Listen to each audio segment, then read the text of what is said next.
India marked a grim milestone in the COVID-19 pandemic on Thursday, reporting 314,835 new daily cases, the highest one-day tally anywhere, as its second wave and similar surges elsewhere raised new fears about the ability of health services to cope.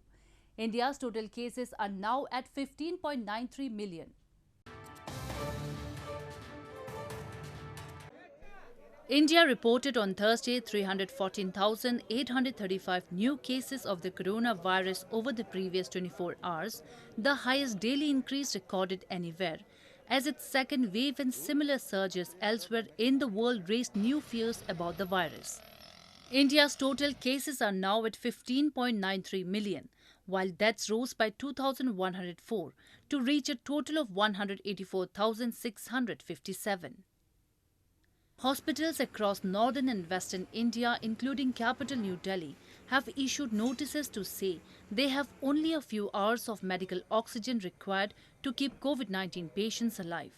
Several private and government hospitals in the national capital are running low on medical oxygen for COVID-19 patients. Demand for oxygen has gone up significantly. We have at least 350 COVID patients, and all of them require oxygen varying from 5 liters to 15 liters to even more. So that is the kind of demand that is there at the moment, and because of which the supplies that are coming in, which are very irregular and uncertain, there is a lot of tension in the system. Although the centre raised Delhi's oxygen quota, several hospitals are struggling to replenish oxygen supply. Delhi सरकार ने अपना एक estimation लगाया जिसके हिसाब से दिल्ली को रोज़ाना 700 टन ऑक्सीजन की ज़रूरत है। केंद्र सरकार ने हमारा कोटा कल तक 378 टन तय किया हुआ था। ये कोटा कल शाम को बढ़ा के 480 टन कर दिया है केंद्र सरकार ने। इसके लिए हम केंद्र सरकार के बहुत आभारी हैं। हालांकि हमें अभी और भी काफ़ी ऑक्सीजन चाहिए।